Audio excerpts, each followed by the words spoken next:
the city in 2018. Plus, an alleged break-in and car crash in Mississauga sent 2 suspects and an officer to hospital. It's now being investigated by the Special Investigations Unit. And tumbling oil prices have led to some savings at the pumps, but will the cheaper gas last into the new year? Good evening, I'm Talia Ricci. 2 devastating attacks, more than 400 shootings, and the highest number of homicides ever at 96. Today, Chief Mark Saunders looked back on the past year. He says street gangs are his primary concern. Nobody's ever, that I know of, was born saying, I want to be a street gang member. We have to look at the root cause of this. We have to give solutions for that. There should be a deterrent factor when anyone decides that they're going to take a gun and shoot somebody else. Developing the relationship piece is what's critical. Saunders says next year they'll be adding a few hundred more staff across the board. Just before he spoke this morning, another shooting happened near Driftwood Court and Driftwood Avenue. A teenage male was taken to hospital with serious injuries. Police found several shell casings in the area.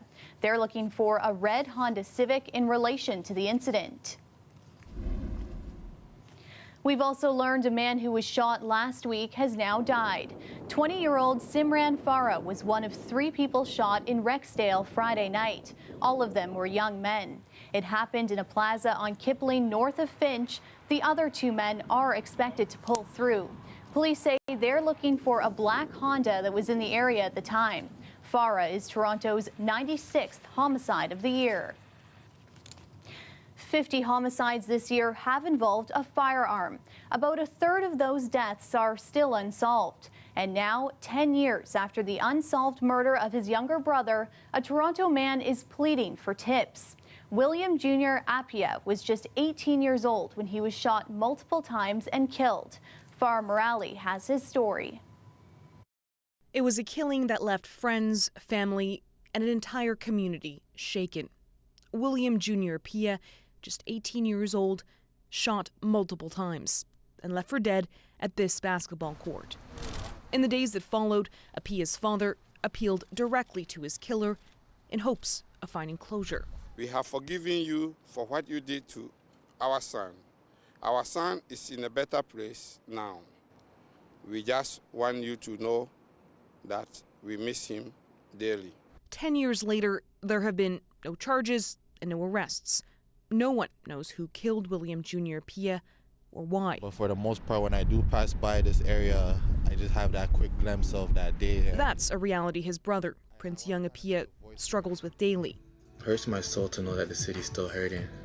He's now made a documentary about the killing to show people the impact his brother's death had on the family and on the community, in hopes it'll trigger people who know something to come forward. As I was watching this video for the very first time, I was very certain that the public and the media could identify the killers. The doc includes surveillance footage initially released by police of 3 suspects seen arriving at the park just before the shooting. Do you and your family worry that's been too long, that people's memories have since faded, or that it'll be harder to find new evidence in this case? Yeah, it is, because 10 years is a very long time, and all you could remember is just that moment when it happened. But just hoping that, maybe someone has a change of heart if they do know the information, if they can come forward, like people change.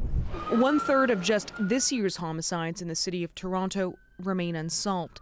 Despite that, police say all cases, no matter how old, are open investigations. We don't lose focus on these cases. The cases are still active. Cases are never closed without a resolution. And in a lot of those cases, there's a multitude of different scenarios that can play out. In the meantime, Prince Young Appiah has one message to the person who pulled the trigger. I just hope that you can just come forward. You see a brother coming and pleading for help and just some answers.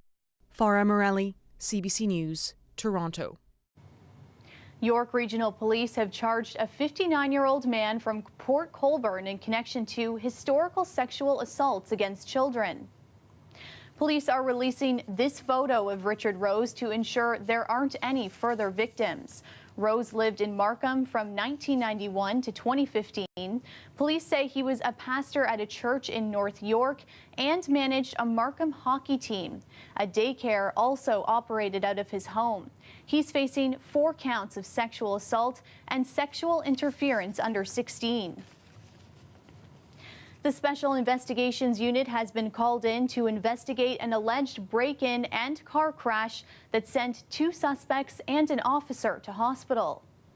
Police were called to Square One Shopping Center in Mississauga around 3:30 this morning, where they found the 2 suspects. There was a brief car chase in the parking lot that ended with the suspect's vehicle colliding first with a cruiser, then with a flower bed. One of the suspects, a 27-year-old man, suffered serious injuries.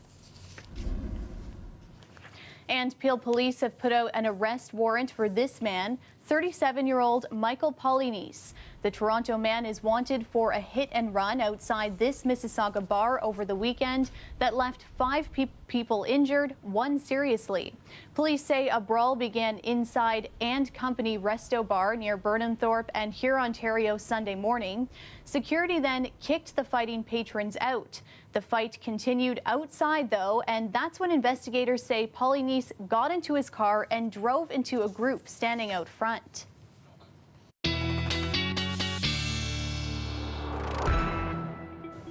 Meteorologist Janine Bejnath-Rodino joins us now for a first look at our forecast. I actually naturally felt more awake today. I didn't even need a coffee because the sun actually came out. It changes everything, doesn't it? It is. It's a game changer. And guess what? Temperatures are going to rise as we head into tomorrow to well above seasonal for this time of year. In fact, take a look at what's ahead with one of our model runs. We're seeing that massive low pressure system bringing in a lot of rain for the evening and into the overnight tonight. We're looking at freezing rain, brief periods at times, and then transitioning to rain as we head into the overnight and early tomorrow morning.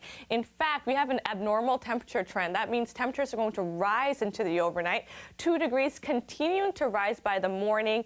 Into the afternoon, we're sitting at 10 degrees, well above seasonal for this time of year. Showers on and off again tomorrow, and then come Saturday, well, we return to seasonal. I'll have all those details coming up later in the show. Thanks, Janine. You're welcome. Well, if you drive, you may have noticed some savings at the pumps lately. That's due to tumbling oil prices over the last few months. But according to some analysts, this isn't expected to last as we head into the new year. Kelda Yoon reports. Drivers are noticing it's a good time to fill up.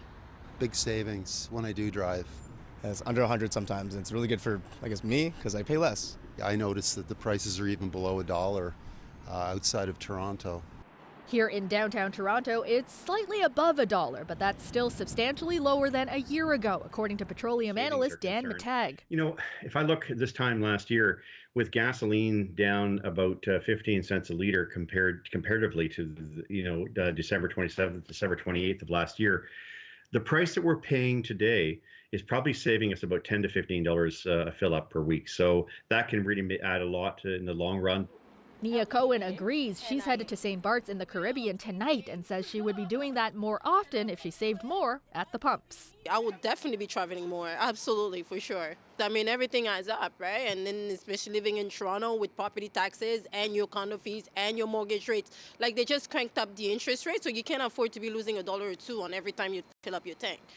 McTagg says the drop in gas prices is due to lower global oil prices, which have been volatile in the latter half of this year, with prices going up and down 5 to 10% in a given week. He attributes the current drop in prices to a number of factors.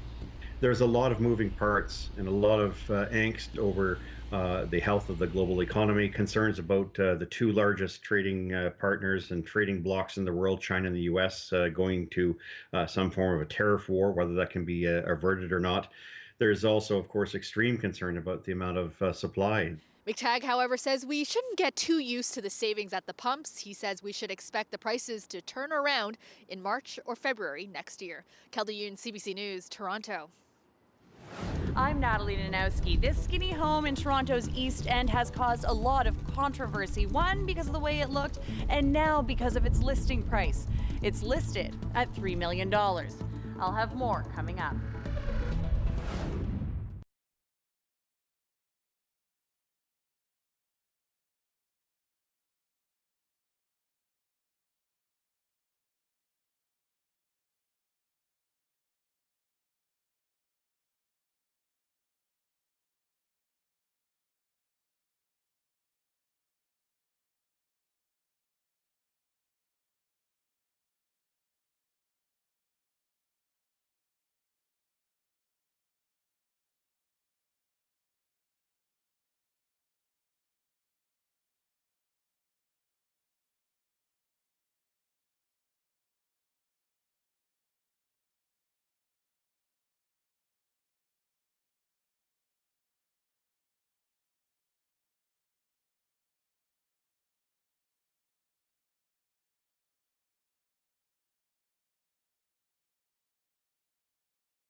1 year ago, Patrick Brown was PC leader. Kathleen Wynne was premier. And Doug Ford's biggest political achievement was being a Toronto City Councillor. With some of the most dramatic political moments of 2018, here's Queen's Park reporter Mike Crawley. There's been no shortage of memorable moments in provincial politics in 2018. The challenge? Trying to squeeze them all into a couple minutes. Number 6. I have zero tolerance for this behavior. Premier Doug Ford faces the first scandal of his new government. Veteran cabinet minister Jim Wilson resigns. The PC's first say it's to seek addiction treatment. It turns out a male staffer accused Wilson of sexual misconduct. When we sat down with the person that gave the allegations, they repeatedly asked us not to make this a media story. Number 5. An extraordinary midnight sitting of the legislature.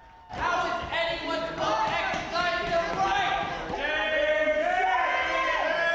right? The PCs pushed through a bill to shrink Toronto City Council only weeks before the municipal election.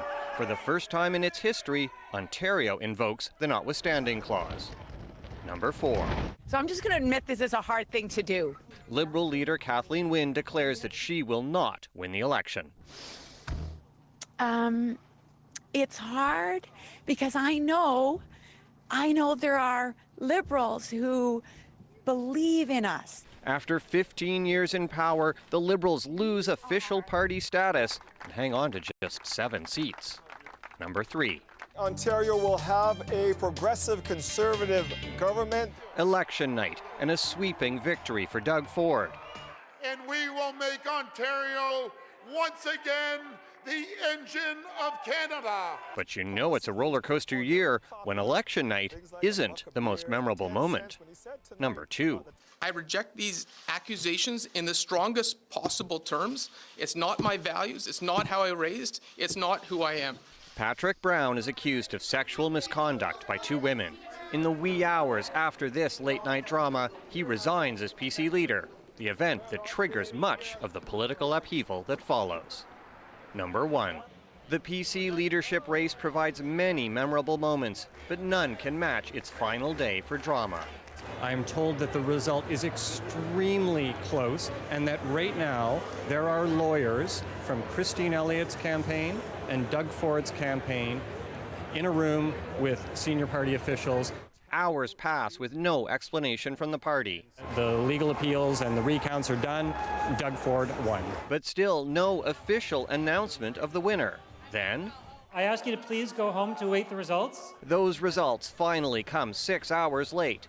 Doug Ford wins by a whisker, paving his way to be premier. And to Kathleen Wynne, I say your days as premier are numbered.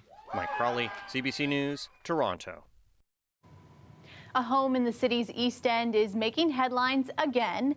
The skinny structure at 154 Hamilton Street first upset neighbors with its unusual design. Now it's getting attention for a whole other reason: how much it's on the market for. Here's Natalie Nanowski. If you've walked down Hamilton Street lately, chances are you've missed it. The house in question is on a really skinny lot, and you have to really turn and look to see it.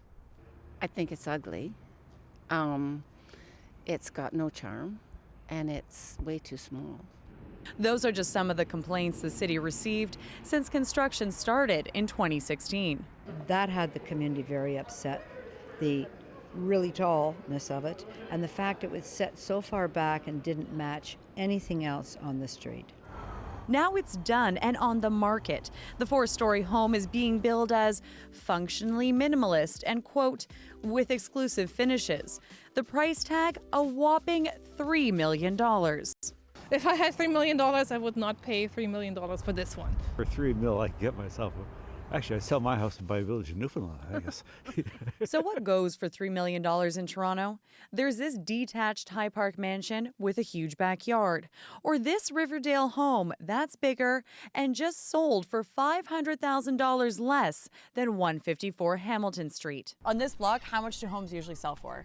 So anything between here is just going to go north of $1 million, but not $3 million. So, you know, a renovated home, maybe $1.5 million, maybe a little bit more, but now you're more than double that cost. So there's not really a comparable that's going to go with this sort of house because you're more than double the cost and you're also narrower than the other homes. So, you know, it's also a little bit of a funny setback that the home is recessed all the way to the back of the house. So that's not going to appeal to most people either. Maybe some better city planning would have been more advantageous.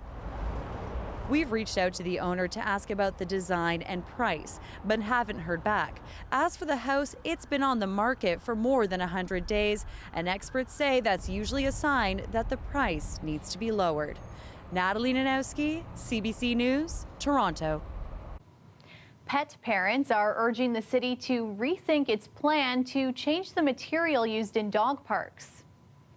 2 years ago, the city started using pea gravel instead of grass or wood chips. The city says it's a cheaper way of maintaining dog parks while also improving drainage. The method has some owners complaining that it's aggravating their pooch's paws, but the city is planning to make it the new norm for all dog parks.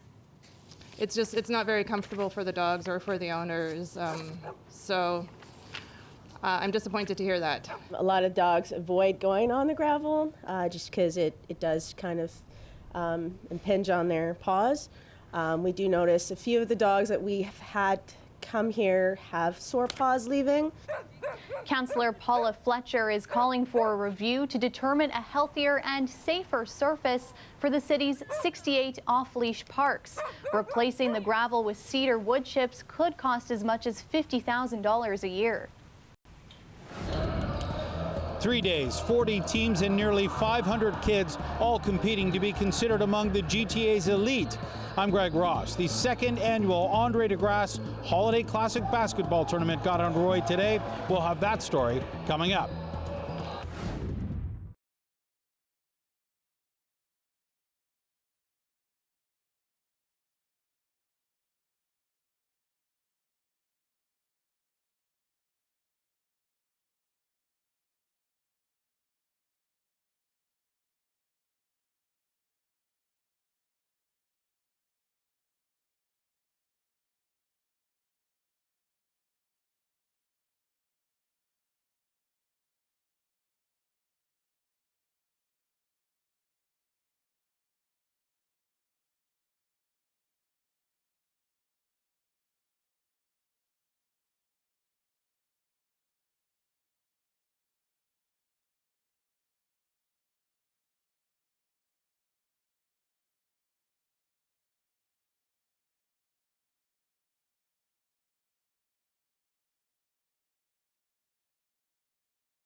The weather update is brought to you by Train Extreme Conditions Testing. It's hard to stop a train, really hard. Train, the most reliable heating and cooling brand. For the next 3 days, hundreds of young basketball players in the GTA get to feel like they've hit the big time. Toronto track star Andre DeGrasse is hosting his second annual Holiday Classic basketball tournament in Markham. And while DeGrasse wasn't around for the first day of competition today, our Greg Ross spoke to his biggest fan, his mom. It wasn't that long ago that Beverly DeGrasse was watching her own young son try to succeed at basketball.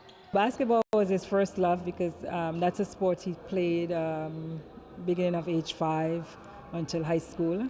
gone in their way cleanly. A good start for DeGrasse. It was in high school Andre DeGrasse switched his focus to track, but his mother says he never forgot the lessons he learned in basketball. That's a sport that, gave him the outlet to do what he's doing today. And now he hopes his basketball tournament will provide that same outlet for the next generation. Over the next 3 days, 40 teams and nearly 500 kids will compete in this tournament, which is considered a showcase of the GTA's top young talent.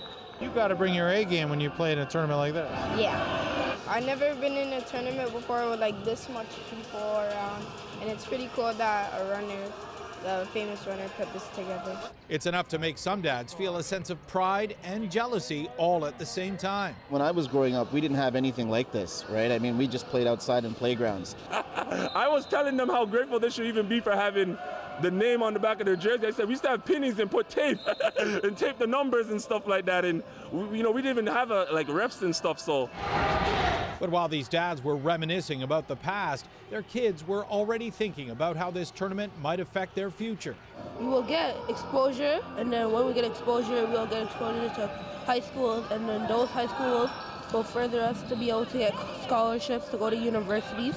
And then if from those universities we can go to the NBA, and then if we're thinking about university and the NBA. I'm like, worry about worry about your grade 6.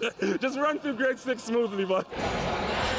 These kids may get a chance to meet DeGrasse in person very soon. He flies into Toronto tomorrow night, and he'll be here for the final day of competition Saturday.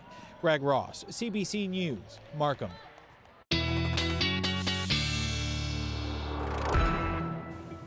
Janine's back now with our extended forecast, and it looks like we won't be seeing as much of the sun tomorrow, but trading it in for double-digit temperatures, which I'm okay with. That's right. It's going to be milder. You're going to need the umbrella, though, and maybe the rain jacket for tomorrow. And it's actually starting for the overnight. Temperature's going to continue to warm as we head into the overnight and for tomorrow morning. I mean, take a look at southwestern Ontario. 8 degrees for the overnight. Winds out of the southeast around 40 kilometers per hour, gusting to 60. That's going to drive in all that moisture and the warm air. Tomorrow for the daytime high for Windsor, 12 degrees. As we head towards the Golden Horseshoe for the overnight, we're hovering around 3 degrees, but we're going to continue to warm by the morning hours to about 8 degrees. And then for the high for tomorrow, 10 degrees. Now we are going to see some showers taper off tomorrow around noon, and then a 40% chance of seeing it return as we head into the evening as well. So it's going to be some sunny breaks at time, all courtesy of this low pressure system that's moving through. For the evening and overnight, we're looking at the potential of some freezing rain, brief periods of freezing rain at times, and then as those surface temperatures start to warm, well, that precipitation will transition into rain for the overnight and into tomorrow. And then this is out until Friday. This rainfall accumulation is actually showing up until Saturday. A rough estimate of what we can expect in terms of those rainfall accumulations. So closer to about 20 millimeters for Toronto as we head into Saturday. Friday, 10 degrees. That's your warm day. Saturday, the cold returns, feeling closer to seasonal for this time of year. Chance of flurries, about 30% chance, and we dip to about -9. A little bit of a break from all the precipitation on Sunday, a mix of sun and clouds, a high hovering around the freezing mark. And as we head into next week and for your New Year's, well, feeling closer to, seasonal for this time of year. That's a look at your forecast. Thanks, Janine. I'll have to dust off my spring jacket for tomorrow. Just for one day. Thanks, Janine. You're welcome.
We have some incredible footage to show you. Hundreds of New Yorkers are sharing videos of this blue light taking over the sky tonight.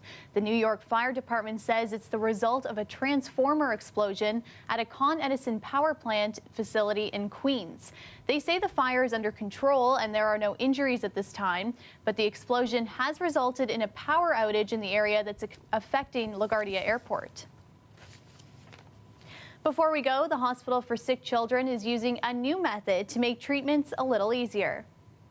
You want to say hi? So what Lucy's job is to get them nice and relaxed and to be their pet for the time that they're here. The hospital has a team of therapy dogs to relax kids before their procedures. That makes getting and giving their treatments easier. The hospital is studying the effects of the dogs on calming patients. The preliminary results are promising. And that's our show for you tonight. Thanks for watching. I'll see you back here tomorrow night at 11. Good night.